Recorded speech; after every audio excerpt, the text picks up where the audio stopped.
Like and subscribe right now, or this spider will crawl on your face when you're sleeping. Don't we all wish we could win a parade of cash at the casino each time? But luck is not always in one's favor, except for these people who, through meticulous calculations, beat luck. Let us get into 10 people who beat the casino.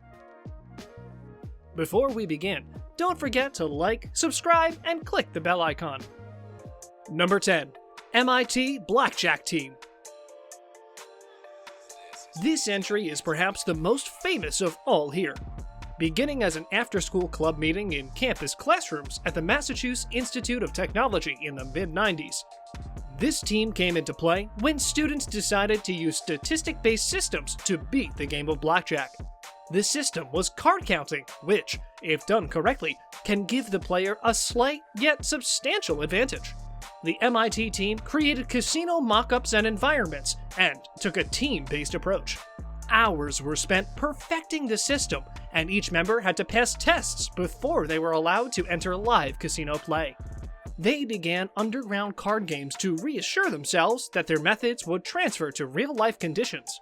Once they felt confident, they received financial backing from anonymous investors and made their own corporation called Strategic Investments. With a hefty bankroll, they invaded Vegas casinos. After encounters with the law, the original members quit the team. In total, it was reported that over the span of just a few years, the team amassed a profit of over $5 million. Before we move on, I've got a little challenge for you that'll take 5 seconds to complete. So here's the deal. You just leave a like on this video, smash that subscribe button, and hit the notification bell, and you'll get 25 years of amazing luck. Try it. It really works. Number 9. Keith Taft. Keith Taft was a legitimate electronics genius who devoted roughly 30 years to developing devices that defeated the casino. After a vacation, he became hooked on blackjack and recalled that he had read that the game was mathematically beatable. He tried card counting but was unsuccessful, and then he decided he would use computers. He first completed a 15-pound computer named George to help with card counting, which he controlled with his toes and wore under his clothes. Then he created a more lightweight device, which was incredibly advanced for its time. He then began marketing his mini-computer for $10,000 per piece and trained people how to use it. The Belly Tally was Keith's next invention, which was a tiny video camera that was placed in one's belt buckle and could see the dealer's hole card. The image would play back to an accomplice who had a satellite on a pickup truck in the parking lot, and he would signal to the player the best move to make. Other inventions included a computer which could deduce the positioning of cards in a deck if a perfect shuffle was used, and a sequencing computer. For all his ingenuity, Taft was placed into the Blackjack Hall of Fame in 2004. Number 8. Gonzalo GARCIA-PELAYO. Gonzalo GARCIA-PELAYO decided to devote all his energy to roulette and became the first person to successfully exploit wheel bias in the 90s. Wheel bias is based on the idea that not all roulette wheels are random, and that each individual wheel is special, in that certain numbers are more likely to drop than others. He began in casinos in Spain by staring at a specific wheel for thousands of spins, recording his results, then analyzing them with a computer. Before he bet, he had many observation sessions on the same wheel. When he felt it was time to bet on the wheel's hot numbers, he swung a 5% house edge to a 15% player's edge and raked in the cash. When every casino in Spain knew who he was, he took his method to Las Vegas. When he became just too well known by casinos around the world, he retired with an estimated $1.5 million in the bank. Number 7. Tommy Glenn Carmichael.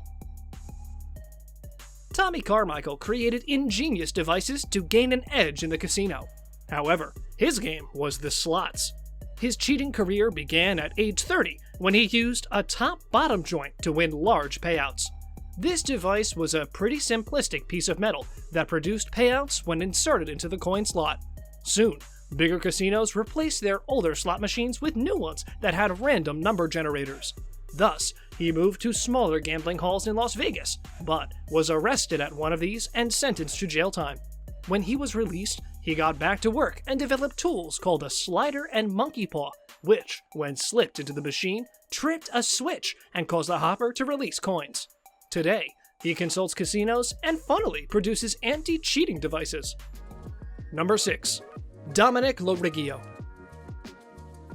Through years of practice, LORIGGIO learned controlled shooting, which is a technique of getting the rolls you need when you need them. The method involves setting the dice a certain way, gripping them precisely, tossing them so they stay together in the air, then having them land as gently as possible against the back wall of the craps table. He started with other dice control enthusiasts, and together they attacked the Vegas Strip with their specialized way of shooting. He eventually left the group because he felt their conservative betting was holding him back from making good money. He partnered with gambler Frank Sclabetti, and using controlled shooting, they claim to have won thousands of dollars at different casinos. LORIGGIO now conducts dice throwing classes, so if anyone wants to learn how to win thousands of dollars in the casino, you know who to contact. Number 5. Edward Thorpe.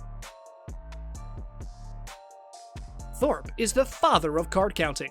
You see, he was the one who invented the original system. After a friend brought him to Las Vegas, he became interested in blackjack, and after playing the game several times, became convinced that there was a mathematical way in which the system could be beat. He studied the game in a systematic method and exhaustively examined every facet of the game. Through his calculations and observations, he created his system. Basically, he realized that smaller cards were more advantageous for the dealer, and when they left the deck, advantage shifted in the player's favor. On the other hand, larger cards were more advantageous to the player, and when they left the deck, the advantage shifted to the house or dealer. He would hit the casinos and would return with pockets full of cash. The gambling industry was no match for Thorpe's flawless execution of his card-counting method. Before long, some casinos asked Thorpe to leave because he was simply winning too much, yet they still did not know how he was doing so. Due to his dominance over the casinos and revolutionary thinking, Thorpe was one of the first 7 inducted into the Blackjack Hall of Fame. Number 4. Ida Summers. Ida Summers was not a woman who seemed to be a casino cheater. Her specialties were hand-mucking and switching in coolers at the blackjack tables. Hand-mucking involves concealing a card that has been brought to the table or removed from play, then returning it to play when it will benefit the player. She made her way to Las Vegas and continued her ways. She took it a step further and began to insert cold decks or coolers into the games. Cold decks are pre-stacked decks brought in by the player that is traded out with the deck being used in the game. It is an incredibly dangerous maneuver to pull in a casino, but somehow she was able to successfully execute it. Soon, she became a legend, since nobody in their right mind had ever attempted inserting a cold deck before. She was later caught by the FBI. Number 3. Louis COLAVECCHIO. In the late 90s, law enforcement agencies swooped upon the home of Louis COLAVECCHIO. There, they found thousands of fake slot tokens from dozens of casinos throughout North America. What made COLAVECCHIO different is that he was able to replicate just about anything made out of precious metals or stones. The slot coins found weren't just counterfeits, they were basically the same thing. He was so good that when coins were brought by officials to one of the casinos hit by him, they did not even believe they were counterfeit. He was able to rip casinos in Las Vegas before law enforcement had any perception of his crimes. It took weeks to figure out just how much the coin stole from the dozens of casinos he had made coins for. And with that, it's now time for today's subscriber pick. Today's photo was sent to us by one of our subscribers, so if you come across a photo online and want to know more details about it, just send it on over to us. Who knows, we might even feature it on a future video. Number 2. Jonathan Duhamel. Jonathan Duhamel is representative of the Canadian version of the American dream. He dropped out of college to pursue a low-paying job at a food stand. Later, his passion for poker led him to the online poker sites, where he began to hone his skills and make some money. He spent countless hours studying and playing the game. Eventually, that hard work actually paid off, and Duhamel won the world title. In short, from humble beginnings in a Canadian family and as an aspiring hockey player, Duhamel is now one of the biggest names in the world who's won more than $15 million from poker. Number 1. Richard Marcus.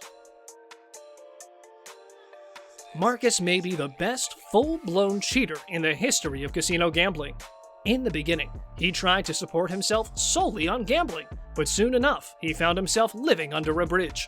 He got his act together and became a blackjack and baccarat dealer. But while he was on the other side of the gaming table, sinister ideas percolated in his head.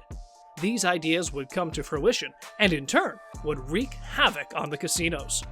One move was named the Savannah, and it involved betting a low denomination of chips, such as 3 $5 ones at a roulette table.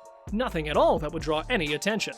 The smaller denomination chips were pushed just slightly forward to cover up the larger one. The idea of switching out chips was not new, but what made Marcus's method so innovative was that he performed it backwards. Past posters would bet small, and if they won, would stealthily add more chips to their original bet. Richard Marcus was eventually caught, but not before he stole around $5 million from casinos around the world. And that concludes our list of the 10 people who beat the casino. Let us know in the comment section below which entry was your favorite, and as always, don't forget to like, subscribe, and click the bell icon.